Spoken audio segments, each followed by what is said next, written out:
So what happened is we're just sitting there and they're playing music, and all of a sudden, we're camped right next to this river, right? And on the side we're on is the farmer's property. Across the river is a national forest. There's no houses over there, it's all trees. And the river, there's kind of a big pool of like deep water in the river near where the bank is where we're camped. And all of a sudden we hear this like giant rock drop into the deep part of the river, like kunk, like just out of. We can wander our way over, because this is Wandering Ways. What's Bigfoot possibility?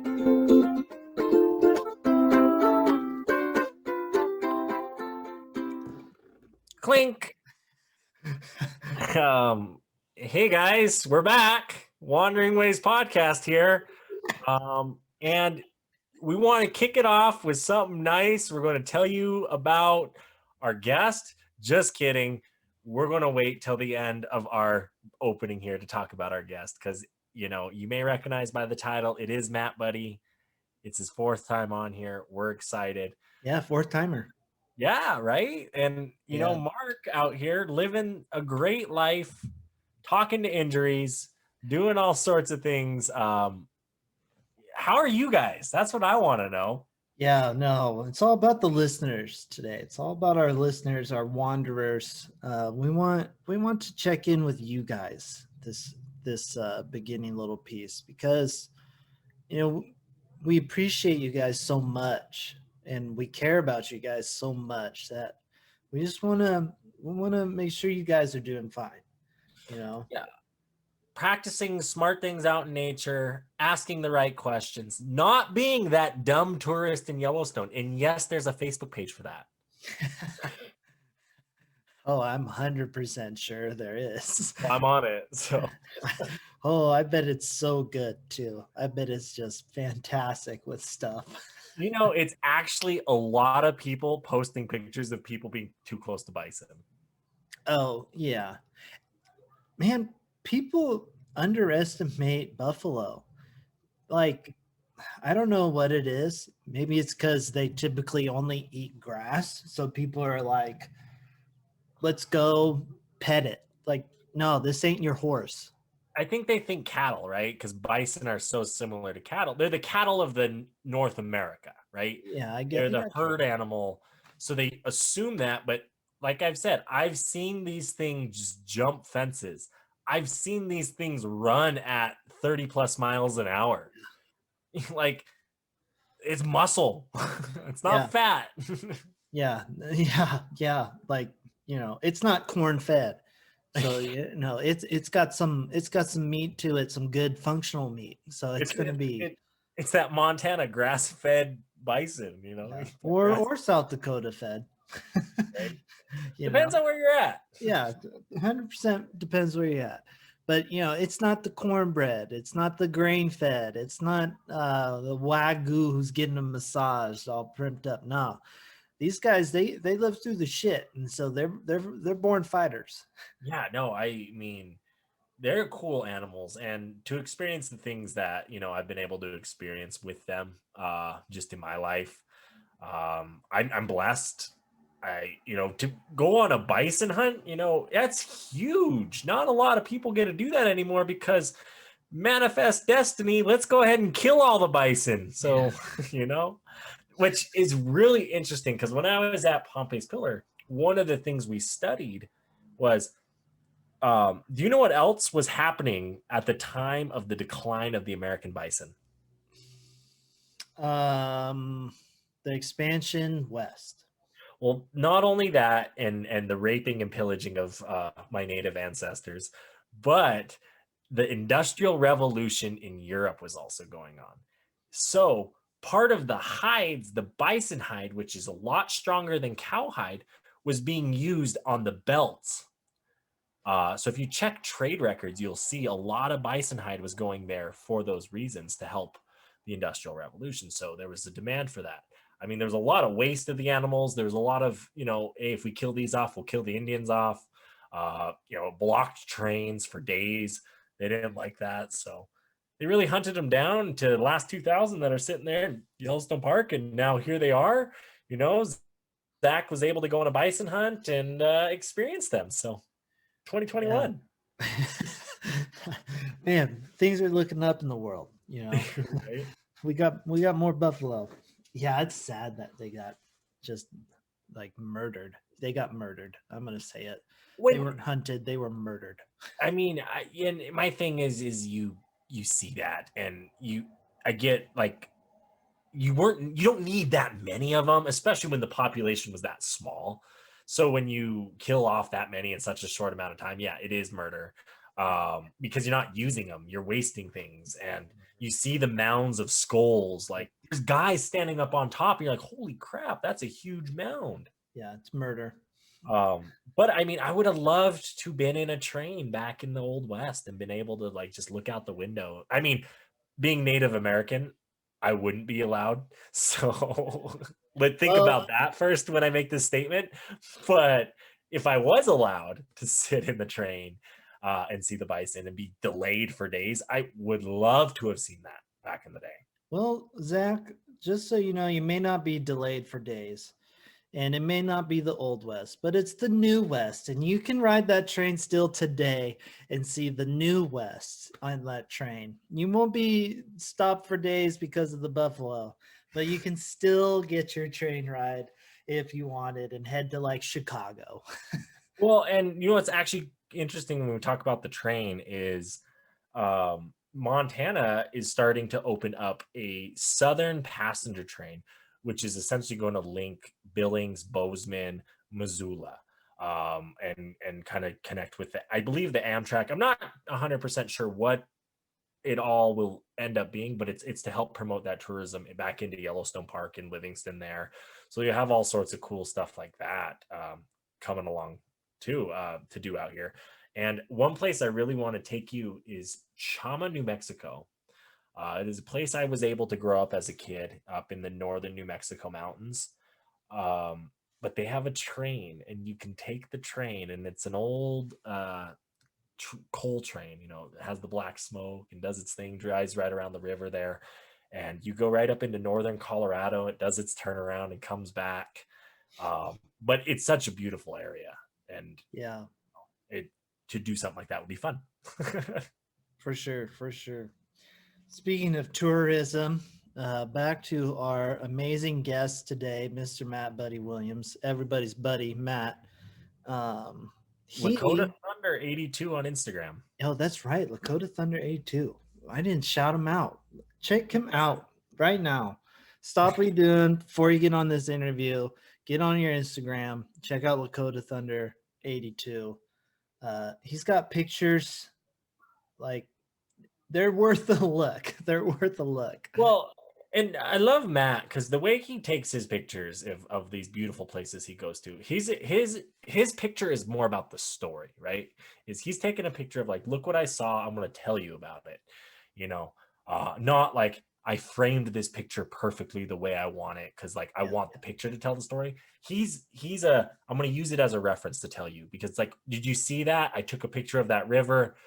That's what I'm talking about when I'm talking about that ditch. That's what he should start a YouTube channel where he talks about his trips through his pictures. He should start one where he just talks about his pictures because I think Matt, the journey of his life is a beautiful story, and I'm glad he gets to share that with us on today's episode.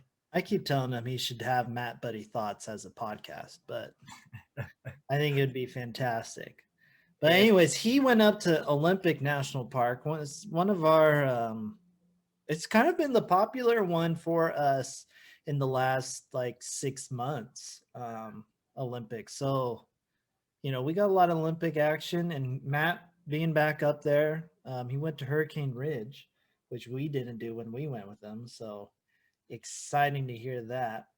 Well, and I'm jealous. He got to go on such a beautiful day where you can see for miles and miles and miles. And you don't get a lot of those days up there in good old Washington. No, not in that part of the world. But anyways, we're going to, you got anything before we jump into this one? Everybody keep on wandering and become a Matt and just travel. So true. Check out Lakota Thunder 82. Anyways, here is our good buddy, Matt Buddy.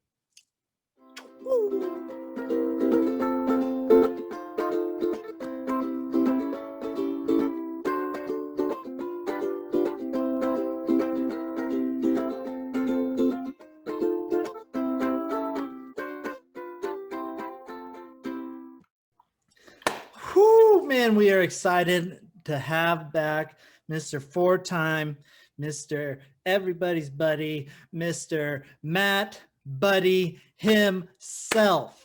Everybody. Oh my gosh, look at him. Matt Buddy, how you doing? I'm doing great, man. It's a Yeah. great day to be alive. It's been a hot minute since I've talked to you. You talk to Zach all the time because you guys like kind of work together. Right. Right. But shit, it's been a hot minute since you and I have chit-chatted. How you been? What have you been doing? Hey, man, I've been, as Mark Buddy would say, living the dream, just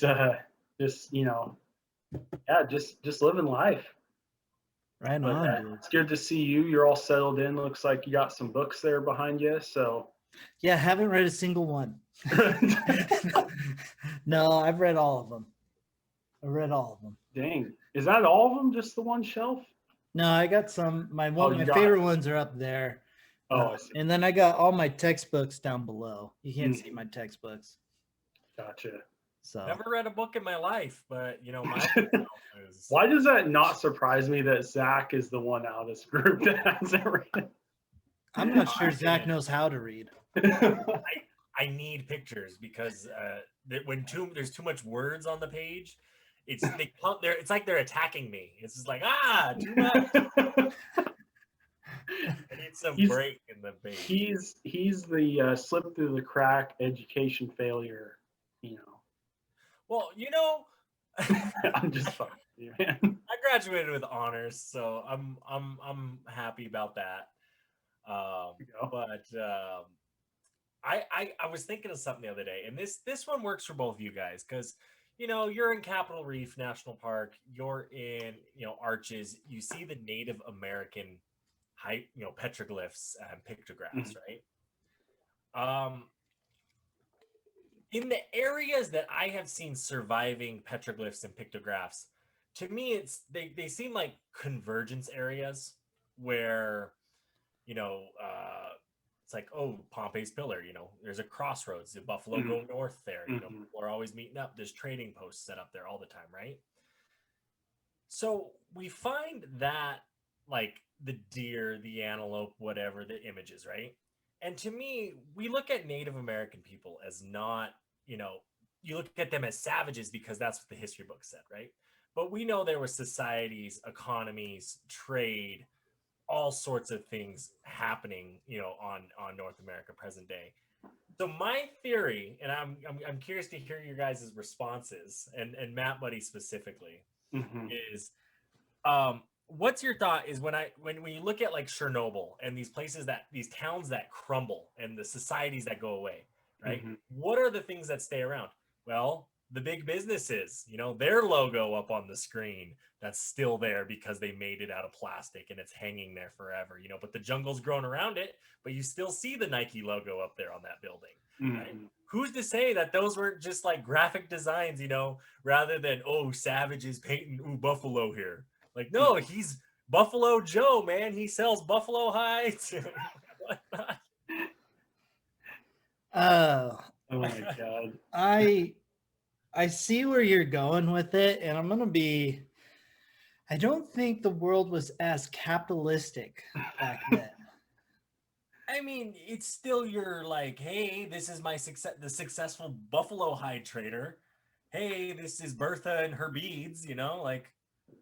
Yeah, I don't think there was necessarily that kind of connection to it. It's like I think like along with what Mark's trying to say, I think what it because they had their own forms of currency that was like things were of value to them, so they didn't have to they already had that system. So the advertising I don't think was like Mark was saying wasn't needed because I don't know this many ears of corn equaled this many beans or whatever to trade, Okay. as opposed to like, do you know what I'm saying? Like, I get what you're saying, because you kind of traded what you had, not yeah, at like a currency rate. But I just mean like, even to the sense you look at native names, right? Like, John walks over river, right? You see a picture of a guy walking over a river, right. that's his spot. That's John's walks over river spot. Yeah. I don't know. I just thinking, open up our minds a little bit and think, how much smarter people were, a couple hundred years ago. Yeah, and I'm not necessarily doubting that part of it. No, I know. What I'm doubting is, when you see a old town and the Nike logo still up, like underneath in that building or that cave, whatever you want to call it, right, was Nike. I don't think you're going to like Capitol Reef and you see a petroglyph of a buffalo, that you got Buffalo Stan there with his setup, and that's where Buffalo Stan traded his buffalo pelts or whatnot. I think it just in that area. There's a bunch, but it's not like, all right, above me, I got my buffalo picture. I'm open for business today. Yeah, see, I know. I mean, but it might as well easily could have been, because you think of like the stuff that stays along for such longer amount of time, it's stuff someone put value into. It's stuff someone, so like they took the time to paint it with stuff that would last so long, because it was meant to stay there for, a set permanent amount of time as well. So when you look at that, you associate that with wealth, being able to do that, where others might not, have that amount of wealth to do that and preserve something as long. Yeah, but like, who's to say it's no different than like the Kobe Bryant murals in LA? It just could be art. It could straight up just be art. But they're both, in a sense, like they're recording events. Like they're tracking, like I think like a lot of the cave paintings to me are like, this event happened and we're gonna put it here so people can see that this, or the buffalo in the cave, right? Well, maybe there's a lot, like Mark was saying, there's a lot of buffalo in the area, and maybe this is an area that was hunted. So what makes me think when you say that, I think a little bit of along the lines of like religious, you go to a church, you see the church kind of stuff. Yeah. So along those lines kind of is what you're saying. Yeah. I think a lot of it's tied together. I mean, religious and events, historical events. Yeah, I mean, spiritual. It's something to think about when you're in one of the parks that has that kind of stuff to offer. Oh yeah. Diller had it. Arches. I think it's no different than like a kid tagging like a train. And it's artistic. I don't think there's anything wrong with it. Yeah. I think someone's just like, you know what we need right here? We need some people. We need a couple buffaloes, Yeah. We need a deer. You're not wrong. But now it's, Antifa and Black Lives Matter and whatever statement people have to get out, or want to say. No, and it's just something to think, because there's Independence Rock out there in Nebraska. All the travelers headed west signed that. And that's kind of the same. People do things a different way. We document things with photos and stories and recordings and Facebook and Instagram and all these different things. We document that way and show our love for things to each other. But, right. It's something cool about our parks that we have. I thought I'd bring that up with you guys. You guys are both, you have your opinions on things, and it's been for a while. So, yeah. But Matt, we just heard you came back from somewhere real cool. Yeah, so I thought I'd talk a little bit about my Olympic trip, and I know, not too long ago in the fall, I was there with you guys, and we went to a few of the same spots. We went to that Ruby Beach, which is the coastal, for our viewers, the coastal part of Olympic.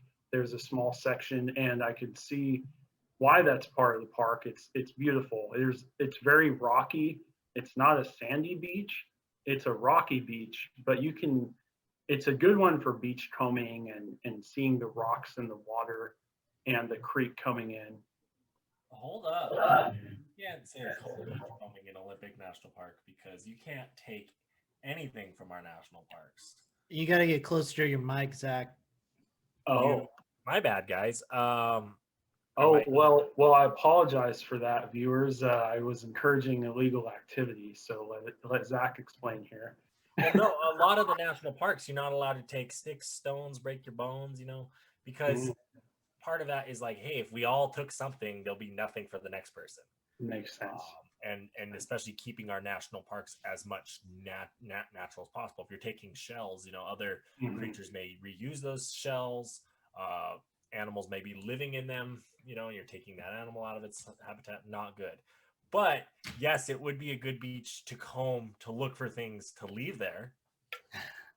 Is that the only beach you went to? Like you didn't go, they call it like first beach, second beach? Yeah, we didn't stop at any of those. I took my friend Brian and my buddy Bobby over to the same one, we went to with you guys. And so that was let's rewind. That was our second stop. So our first stop, we actually went into the Quinault River area. And for the viewers, the Quinault, there's a big lake. On the left side is the Indian reservation, the Quinault Indian Reservation. They manage that end. The far right end of the lake is National Park. So you have to drive up in this river valley for some ways, and part of the road's gravel even. But on this journey, there was a few sights to see up in there. Couple waterfalls off the road. Was there definitely a few tourists. It was 80 degrees the day we were there, and just beautiful. Everyone's out because this is the rainiest part of the country up there, and they don't get their sun much, and you can tell. Like they were pasty white people. Nice. And they were all lounging on the rocks by the river. It was just cool to see. But we're going up in there, and I didn't even know this was there, but we saw the world's largest Sitka spruce tree. And it was saying it was like so tall, but it was wider than it was tall. Like it was like, I think it was the widest Sitka spruce, because the height wasn't really that impressive. Okay. But so I don't know how they're measuring the largest, but it was a pretty cool sight. Wait, largest or tallest? I took the largest as like the widest, like circumference. Well, Sitka. Largest is volume. Oh, okay. Largest is pure volume, so it takes in width and height. So Tallest would be just height, and then widest would be just. Well, then it was the largest by volume then. So, and the Sitka spruce, I think they range from the northwest continental U.S. all the way up into southeast Alaska area. Pretty large trees, pretty awesome, pretty, in wet, rainy climates they grow. I don't know if there's any down further south in Oregon or California, honestly, with the Sitka spruce. So that'd be something interesting to look into. Anyway, so we went on this loop around the lake, and we came back to the highway, went to that beach I'd mentioned. But I thought a really cool highlight of this trip was going on the north side of the park. That night we stayed in Forks. We went up to, along, Lake Crescent, the one on the north end that you drive along there. Yeah, the one. Yeah, the one when we hiked up that ridge there. And, we went up into Port Angeles, stopped, and we were like, hey, let's go up Hurricane Ridge. The snow's melted off, the road was clear. And guys, that I can see why that's such a popular spot after going there. Just the drive up, you can see the ocean, you see mountain with snow, and your first thought's like, man, these shouldn't be so close together. like Yeah. those kind of peaks that, look either like the Rockies or the Cascades up top. And then you have this lush forest and ocean down below. And it was just these deep canyons that just dropped off. And the views were pretty spectacular on the whole drive up. You get up to the top, and there's a big viewing area, visitor center. With COVID, the visitor center was only the restrooms were open up there. But just gorgeous. In the summertime up there, there's all these meadows below the tree lines and stuff, and they were showing pictures of these giant elk herds and just flowers, mountain wildflowers, and so we hit it at a good time, I think, to be able to see the snow and and as well as the ocean on a clear day. Yeah, So, Hurricane Ridge is pretty cool. I went with Vince and Phil. We did it literally right before we hopped on the ferry to Canada. oh wow, Yeah, you so guys did it in the summer also, correct? yeah, we did it in July. Okay. We were in July. Was there snow up there in the summer at that time? Not at Hurricane Ridge, but there was. Oh shoot, I can't remember. Yeah, we had several feet of snow up there at the visitor center. Yeah, there was none at the visitor center. But I can't remember if like Mount Olympus and all that had snow. Oh, I'll have to watch. I'll have to watch that road trip video again because there's part of it is up on Hurricane Ridge, and so and it's looking at like Mount Olympus and all that. So oh, I just wow. have to watch that, and I'll have your answer. Yeah, gotcha. I thought one of the coolest things this time around was when we went up to that salmon cascade. I took them, Bobby and Brian, there as well. We had no idea. We had no idea it was like a free entrance because of National Park Week, and so we didn't have to pay the entrance fee. And it was just that day also. Yeah. So it's just the timing of like, wow, this was meant to be, Matthew, question I have for you is: do you know if Native Americans can get into Olympic National Park? Like, so with the parks, just for the viewers in general, if you're Native and you have your card, your enrollment card, you can show it. Most parks will let you in, but there's some, for example, Zach and I are from tribes from the plains, so the ones like around Olympic area, they might get in there, but we might not. It's really dependent on each park. I was just I didn't even have to try that because of the free. There wasn't even anyone working there. Just said, hey, free entrance. So yeah, it was awesome. Yeah, one thing I learned this trip is like, and it's tough with COVID too, is like the camping situation in the parks is a bit difficult to secure during this time. They did say, we talked to a ranger there at the Hurricane Ridge, the drive up to the visitor center, and he was saying that the backcountry, you can reserve backcountry or get your permits for summer this year, but like the other, right now, when we went, a few weeks ago, backcountry is completely closed. Yeah. So it's just kind of interesting. They're slowly opening that back up. But with the designated campgrounds, some of it's first come, first serve with tent camping. The RV, the other stuff you might have to reserve. But, just planning ahead is a good idea when visiting. I will say our first night by Forks, we got the most rustic Airbnb I've ever stayed at.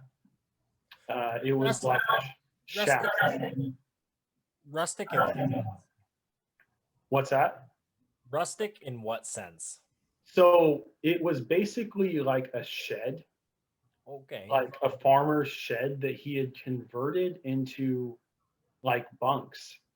Oh, Like there's three bunks on each side and a little wood stove in there even. And yeah, there was an outhouse next to it. And it kind of looked like one of those like moonshine shacks back in Tennessee or something. Like it had that vibe of like, man, we didn't hear banjos when we go in here. Like What it I was, guess for our listeners, how much would something like that cost you? well, this place was only like, it was a little over 100, I think, with the fees. And honestly, we had three people, but if you had six people, like that's not very much. 100 for how many nights? Just one night. There's 100 for the night. Yeah, it was like 115, with there's a service fee or something. Yeah, But no, it was a great spot right along a river, had a fire pit. The guy even came with his truck and made sure there was enough firewood there and had an attached propane stove with a tank. Like it was like a really cool setup, honestly. So I'll remember that going up that way. And you guys too. It was a cool little spot. He was, just the edge of his property by the river. Right across the river's national forest. Just if you want to get away for a little bit, it's a good spot. Yeah, that area just in general, if you wanted to get away, that would be kind of the spot to do it because you're out in the middle of nowhere. Yeah, and it's like, the forest up there is so thick. It's thicker than, even in Oregon. Like it's just so dense. Yeah, it's like the most biodiverse area. I know in North America, but I'm not sure how it rates biodiversity wise to like the Amazon. Oh, I know it's up there with it. yeah. I think for the There's so continental much- US, There's so much. It's just so dense with. It's mostly plants and moss. Is really what most of it is. Plants, moss, and trees. right. It's a rainforest in the sense that it's not hot. It's just a rainforest in the Pacific. Like that's the problem with the Pacific. It's like a colder rainforest, essentially. Exactly. Like because most other rainforests are more in the tropics, right? Yeah. Costa Rica, Guatemala, the Amazon, Brazil, where else? I don't know, tropical places, Uganda, man. Rwanda. Yeah, in West Africa, they have rainforests as well. Yeah, I mean that's what when you hear rainforest, most everyone will think of like it's hot, humid, leopards, jaguars, monkeys, all that. But we have rainforests right here in the Pacific Northwest and in the north, not just the Pacific Northwest, but up north too, where it's not in south like Australia. So no, it's a cool Olympic is it's up there in my favorite places to go, for sure, especially close by. I didn't realize how close it was to Oregon, which is awesome. It didn't take that. They were, Brian and Bobby were like, man, this is not far. This is in our backyard. Yeah. It's, and you're not even going through traffic in Seattle. You do the loop and you come out by Olympia a little bit and that's it. Unless you're going to Montana. Yeah. It's right there. So it's worth going up if you're in the Pacific Northwest area, Oregon, Washington, obviously. Would you think anyone would be able to really make it over so if you make it over from Seattle, say, one of our listeners is in the Seattle area and they're like, hey, Mark, Zach, Matt, do you think I can make it over to Olympic National Park? I got like a day or two, I'd say, yeah, get on the ferry, get on right on over. You know, you'll have plenty of time. Probably, I would suggest 2 days max or minimum. Yeah, Probably. yeah, and there's a ferry. The one that goes to Port Townsend is probably the best one because right there you're near Port Angeles and you can go any direction in Yeah. any road that goes into the park from there. You know, or if you know, you could come south down to you know, 101 Olympia or one of those other ferries that goes to Bremerton or something. So Yeah, there's definitely a lot of ways to get over there by ferry that are pretty sweet. And then if you're into oysters, you know, eating oysters, that's the place to go for those. that is that peninsula on that east side from the park there, just that road that goes up to Port Angeles, all that. Yeah, we stayed our last night we actually camped by Port Townsend by the Puget Sound there. The campground was right on it and you just walk down to the beach. You know, we were smoking cigars and just hanging out there at sunset and it was beautiful. It was calm. There's guys with their sailboats and their yachts out there and it was just a nice little spot there. Cool. Yeah. You guys do any like hiking? We didn't do any long hikes because what happened from Hurricane Ridge, we basically had to try to find a campground. And so we were driving all over looking for a spot and then we found that one over by Port Townsend, which was kind of on our way heading back anyway. So yeah, that's part of my advice there is the planning ahead with the camping. We were secure with our Airbnb first night, but yeah, that's something I recommend, you know, don't get hung out for dry there. And if you're trying to planning ahead is huge. I have fallen victim to not planning ahead multiple times. With finding a place to sleep, more importantly. That's why a lot of times that's the first thing I try to check off my list. Finding a place to sleep. Because when I did the road trip with Vince, we slept in the car probably like 3 times. We got into awkward situation in Victoria, Canada, you know, so you know, finding a place to sleep is like top priority. Well, and I agree with that because I think when you find a place that's your budget, right? I'm going here for 2-3 days, 5 days, 6 days, 2 weeks, you know, whatever it may be, right? First things first is lodging, right? You take care of that cost, boom. Next is travel to that. You know, am I flying? Am I driving? What's that? Boom. Those are your 2 biggest costs when it comes to actual traveling because what you decide to eat and what you decide to do all depend on what you want to spend then. And I mean, that's something that helps me with my traveling is I budget everything around that travel, you know, that cost of travel and lodging. And once that's paid for, we're good. Well, and yeah, and with the food thing, you know, we only ate out like one dinner in Forks, I think, and the rest we had coolers with, you know, we brought food and we're just gonna cook it, and it really depends on what you want to do. You know, with camping, like, do you want to camp, or maybe you know you're okay with a cheap hotel if you're a person not wanting to camp, you know. So it's kind of definitely plan ahead. The lodging is for sure the most important.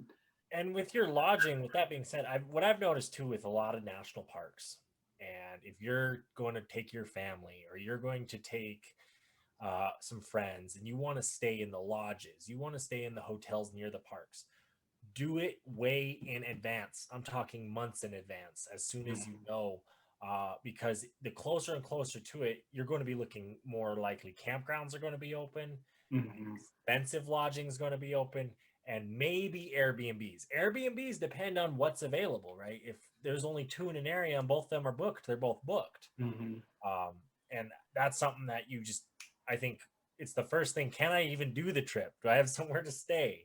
Right. I think that's step one. I think one thing I'll recommend to the viewers is, this is one of those parks the weather will kind of dictate some of your experience. And like both times I've been there, we got lucky and it was sunny, right? Yeah, I get what you're saying. But I actually think Olympic National Park is the exception to that rule, because the whole rainforest and the Solduck parts of that park, I think are actually better when it's a little wet outside. Oh, well, right. But like what I was saying is like Hurricane Ridge on a day when it's cloudy and rainy, you won't have views. But like you're saying, the rain, we were talking about that in the Quinault Rainforest. Like, man, this would be cool if it was rainy. Yeah, no, I haven't been down there, so I don't know from personal experience, but I would be willing to bet that falls into the like better if wet. Yeah, exactly. That's the rainforest there, those parts. I really think Hurricane Ridge is the main thing when it's sunny. It's nice, but I like kind of where my mindset was the like, Joshua Tree in California, you don't have to really worry about the weather there too much. As, opposed to like ones more north with snow or like, you're just going to have that different ambiance and different like, I guess, environment, a feeling that you get like in a rainforest, or, oh, wow, you can see the mountains this time. Kind of like it'll be a bit of a different, it just depends there too. But I think for like lodging purposes, be prepared for wet and rainy if you're camping, and that's why looking at the weather and kind of looking at that too is important, I think.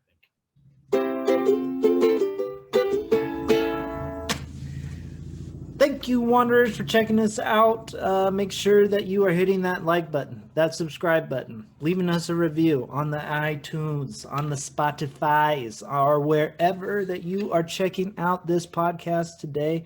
We really appreciate it. Any kind of feedback, we love it.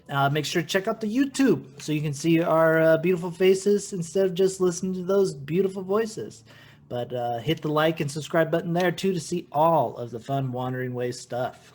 Yeah, on the YouTube too. Make sure to check out those videos like Mark's amazing 30-day road trip where he lived out of the back of a Jeep. And if you want to commemorate it, go ahead and pick yourself up that Wandering Ways swag. In the Linktree bio, click the swag button. If you're just on YouTube or Google or some sort of thing, go teespring.com/wanderingways. You'll find us. You'll find socks. You'll find shirts. You'll find whatever you want to put our logo on, and you can have it for sure. And maybe you only like one of the Wandering Ways team members here, and you want to check out maybe just me personally, because obviously I might be the better one. Check me out, Reverend Marcus, on the Instagram, on the Twitter. I got some fun stuff there. Hey, and you might be into Jeeps. You could check out my Jeep, the Rougarou. You might be into adventures. Check out Zach of Wandering Ways. Who knows? You can find it all with us at Wandering Ways, the nature podcast. Yeah, let's keep wandering on. Alrighty, so back at it, and we're gonna do again kind of our newer segment here. This will be the first time with you, Matt, that we do this. So we're doing this new thing where we show cool shit in nature. Videos, maybe a photo. Today's a video. Ooh. So what I want to do is, there we go. Okay. We're going to watch this video here. It blew my mind away, so I thought I would show it because I thought it was worth having on. But here, anyways, we got a snow leopard and a little ibex. I think I've seen this one before. You may have. It's wild. but it blew my mind watching He this just happen. goes. Look at him. I'm going to take off after these guys. Is it chasing something? Yeah, they're chasing ibex. Oh. Just wait. This is the part right here. So it just fell like 400 feet and now it's rolling down the side of the hill. Oh. And that's why they say cats have 9 lives. Because, like, fuck, man, he just jumped off like a 40-foot cliff and I'm going to roll like an avalanche down this mountain. Dude, that's bigger than 40. Okay, still. That is bigger than 40. Oh my God.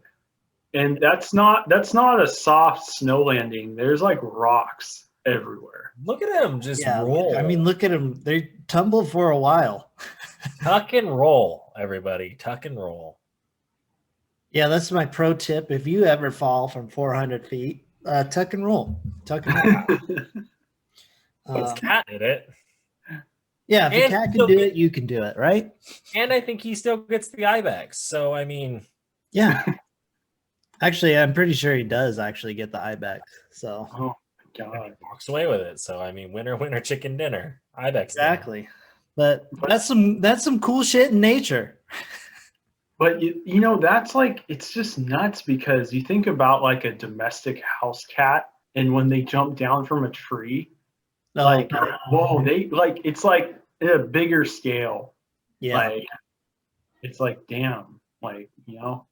Cats, man, they're pesky little creatures. It's hard to get them down, you know.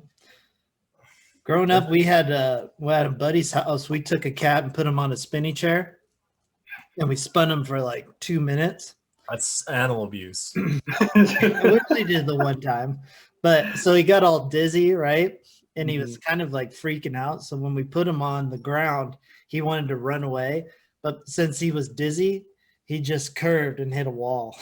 My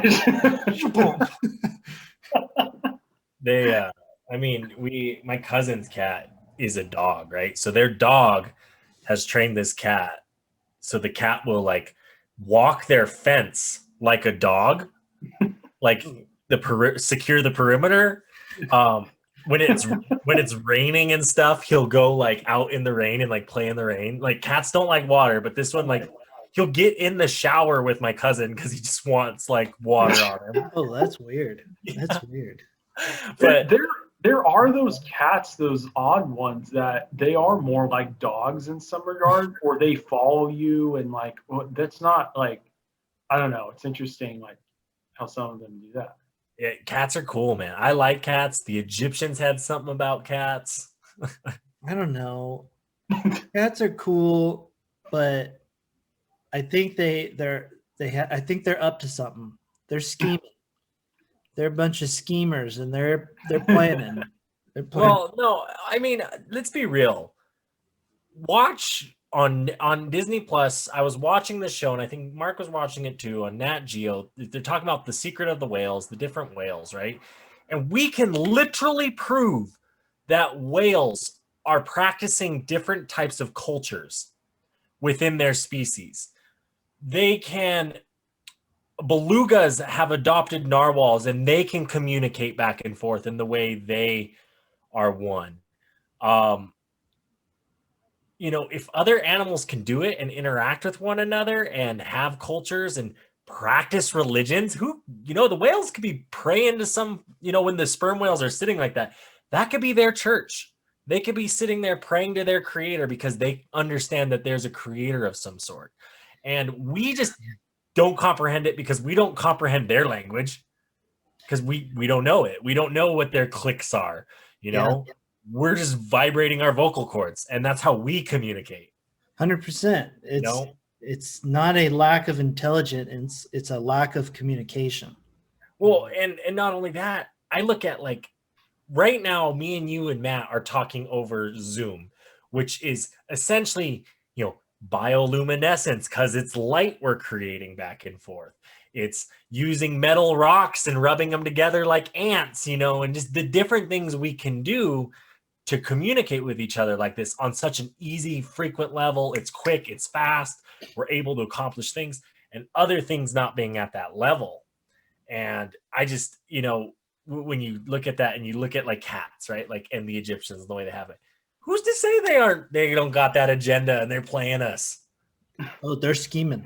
They're scheming. Right. Yeah. But, speaking of crazy critters, Yeah. Matthew has sworn to have had a Bigfoot experience. And anyways, here it is, the Wandering Ways Bigfoot experience by Matt Buddy. You heard it here first. If it's fake, let us know. If it's real, let us know. Hey, I'm interested to hear because I haven't heard the story yet. I've waited for my first reaction to be on the podcast, so I'm excited to hear your Squatch experience. Well, and if you guys have listened to any of our last episodes, we interview Bigfoot research expert Rick Reales. He knows how to classify these. We've encouraged Matt to go out and go ahead and report his thing. Reach out to his local Bigfoot research organization, let them know about this so that they can put it on a map, put it with the other ones, and help find this wonderful, beautiful creature. So with that being said, Matt, take us away. Let us know. Yeah, guys. Yeah, appreciate it. Yeah, I told you guys a little bit about my Olympic trip, but this was one of those things where personally I can't. There's one small incident which is not much of a story where I thought I might have seen Bigfoot when I was a child, and we're in fucking Washington somewhere, like somewhere out east of Seattle on some back road because my dad didn't want to drive in traffic, and so he's like, we'll take this road to loop back around, right? And goes through a national forest, and we're just driving, and you look in those those logged units that they replant, and the trees are like 4 feet high or something. And I'm just looking, we're driving in the car, and I look and I see this like black figure. It was so quick that at the age of like 7 or 8 or however old I was, I couldn't tell if it was my imagination or like if it was me actually seeing something, or maybe it was a burnt stump that was like, that high. But both of these, that time as a child and this one I'll tell you about here, both times the hair on my neck stood up.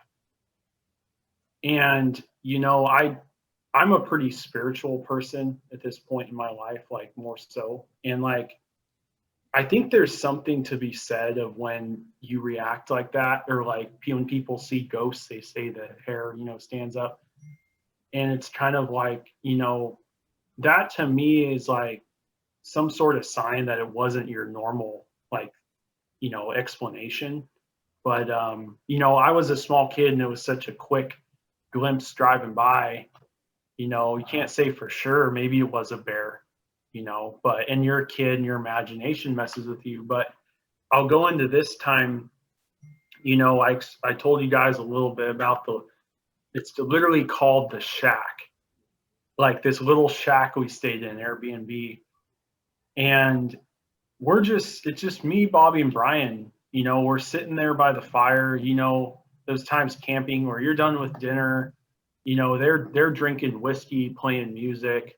I'm sitting there smoking a tobacco pipe, and we're just chilling out, and they're being kind of loud. And the stories you hear about Bigfoot is they're kind of curious sometimes, and I think they want to make their presence known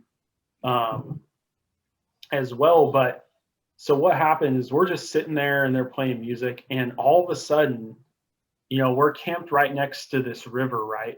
And on the side we're on is the farmer's property. Across the river is a national forest. There's no houses over there. It's all trees. And the river, there's kind of a big pool of like deep water in the river near where the bank is where we're camped. And all of a sudden we hear this like giant rock drop into the deep part of the river, like kunk, like just out of nowhere, just loud as fuck. And judging from the sound of, like, you all have heard that sound when you throw a rock into a deep part of the river and it's that kunk and it hits a rock in the bottom. And we're just like, all of us, we just turned and we're just like, what the fuck was that? And we're getting our flashlights out. We're running up and down the bank, looking at the opposite bank, right? And just nothing. But like the hair on my neck stood up when I heard that. And I was thinking, like, you know, the reports of Bigfoots you hear is they sometimes throw rocks, right? That's a common occurrence. Yeah, they throw big rocks at you, but not at you. Yeah, like it's near. They always throw them near you. right. And that's that was my first thought. It was like, oh my God. And you know, we kept kind of hearing things too, like something was moving in the bush or the brush over there. But you know, though, judging by how steep the bank was and probably about the size of the rock, it was probably a pretty big one. The only, you know, it had to have been a deer or elk or bigger. Like the only thing that, if it wasn't thrown by a Bigfoot, you know, maybe an animal kicked it up and it fell down the bank. But it was just one of those things that was unexplainable, you know. We looked for like 20 minutes walking with our lights up and down the bank, didn't see anything. And you know, the river, there's no place to cross it to look at the opposite bank and see if there's any footprints or anything like that. But yeah, man, it was again, hair on my neck stood up. It was just one of those, like, really hard to explain in any other way. And one of the things I'm thinking too when I hear you say this, I think it's considered a stage 3 classification, where you didn't see him, you couldn't quite tell, you heard a noise. Where Mark's is like a stage 1. Stage 2, I think, would be, if I'm remembering correctly, it's like the moose you saw when we were staying at the cabin in Yellowstone, or the Mark, like that would be a stage 2, where it's like, yeah, you could tell it was an animal or something. Yeah. Versus like this one was a noise or a blur kind of vibe. Which, I mean, it still helps when you report that, because what it helps is it will say, okay, we heard sound here. Well, if 10 other Airbnbers hear that same sound and report it, and then they check it out and investigate it, you know, yeah. Oh, shit.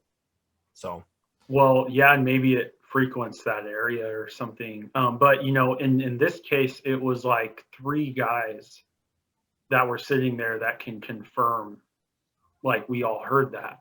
Right. I mean, listening to your story, I definitely think it's possible. I 100% think it's possible to be Bigfoot. You know, it's still a stage 3, but I think it's a decent stage 3, just because you didn't see anything. You just heard the noise. Right. But and the only logical, like, alternative to Bigfoot is like a deer, elk, or bear that was walking and it knocked up a rock or something that came down the bank, because it was fairly steep on the other side. But I'm just thinking, wow, a rock of that size. Yeah, to make a noise. Forest. Yeah. To make a kapoop kind of noise, it would have to be thrown, because if it's rolling down a bank, you're going to hear the gravel. Yeah. Right. You're going to hear it tumbling down. We didn't hear that. It was just clunk. Yep. And like rock hits the bottom, and we're just like. My other question is, we were to ask Bobby and Brian, would they say it's Bigfoot? I'm just curious. The 2 guys you were with. I think I think Brian would be a skeptic. I think Bobby would be somewhere more in the middle. I'm honestly probably the furthest along to think it was Bigfoot. Had to ask. Yeah, you know, and it's funny because Brian's the forestry guy, and he would be the skeptic. He actually, I think I told Mark, he works down in Medford now for the Forest Service, but doing spotted owl surveys. And so he spent a lot of time out there. And I think he was actually working for the one of the national forests out by Klamath Falls area before he came to OSU and got his master's. But he spent time out there, and you know, he was telling us stories about, because he's Navajo, you know, about some of their spiritual beings in their stories. And he had some weird experience with a creature, with a bunch of friends camping once too. But I think he's still a skeptic because he's very, you know, he's very into science and very into that. And Bobby, I think, is a little more open about the idea of Bigfoot. So, I mean, yeah, I mean, that's kind of my perception of what they would say. Yeah. But it got all of our attention. It was like, what the hell? Like, you know? And then Brian was joking that our Airbnb dude was gonna like axe murder us in the middle of the night. So your mind starts playing these games of like, you know, a little bit of paranoia going on, and it's a real thing, man. Oh, I mean, big believer in Bigfoot. Big believer here. You know, and I'm also the science guy. I'm all that, but Bigfoot's real, you know. Yeah. At least in my mind. Yeah, I don't have to convince you. That's fine if you don't believe it, but in my mind, he's real. Well, I think for a lot of people, the seeing is the believing with so many things, so many topics, you know, I'm not going to get into now, but it's like, but sometimes things are just a bit unexplainable. And if they are, it's like, you know, you start doing the likelihood, kind of looking at the likelihood, and it's like, dang, there's a lot of unexplainable things that happen out in the forests in North America. You know? Oh, and we like to think we're so much civilized. We cover so much area, you know. We talked with Andrew, our guest, about fires and the fact that whenever they see pretty much a forest fire nowadays, they have to almost put it out unless you're like in Alaska or some of the deep forests up in Montana where there really is no human structures. But that's just human structures they're trying to save, right? Right. They're they let it burn out or whatever. Exactly. And just because, you know, there's 20 people in an area doesn't mean those 20 people are out in that area every day. And they're not living alongside things. They have stories that say, you know, I've heard things out here and I think I'm the only one out here, you know. And there's so many places like that in North America, in this world even, where like go to the redwoods, go to the Washington thick forest, go to the Oregon thick forest, go up into British Columbia, come to Montana, come to Idaho, check it out for yourself, because when you start getting into those remote areas, the civilization of humanity, the New Yorks, the LAs, the Beijings, the Shanghais, the Bangkoks, all these great metropolises we built, don't, you know, they don't seem like they exist anymore sometimes in these places that are so wilderness-esque. Yeah. And I mean, a lot of our country, like, I think some people who haven't really left the big city environment sometimes, a lot of the Western US is very rural. It's very, you know, it's either urban or, you know, it's like people are leaving the small towns. They're going to urban, or some people, you know, they're leaving California, moving to Montana or somewhere, right? They're getting away. They're trying to get back to nature a little bit. And so it's an interesting thing, you know, that happens with that. But no, yeah, I mean, we're constantly learning, you know, even science is learning new things all the time, and just continual growth and learning, you know, it's a part of it, but not everything is fully explainable right now, you know? Yeah, some things are not explainable. That's why we look for the answer, though, you know? Yeah. Just because we can't explain it right now doesn't mean we should ignore it. Right. We should investigate it and try and figure out an answer whether either side of the answer, you know. Well, and here's another great point, right? It took us about a year to develop a vaccine and get it out to people in such an amount of time. But that's having every company that makes vaccines dedicate like 90% of their workforce to make something like that happen. It takes time and money to do these things. Where that time and money comes from, a lot of times when it comes into our Department of Interior, your parks, your forests, your not peopleized areas, is they're not going to spend the money on a Bigfoot hunt. Why would the US government do that? It's a waste of tax-paying dollars. It's, all that, that's where the private sector comes in. There's not a lot of people doing it in the private sector. And those who are either looked at as ridiculous, they're hippies. There are some taking it serious. You have the shows, you have the people who take it serious that are trying to do this stuff. But the money just isn't there. It's not $1 million or $1 billion industry the way a lot of industries are that can go discover something and find something. Even in America, we don't really necessarily do that nature stuff unless it's the private sector with like Nat Geo and whatnot.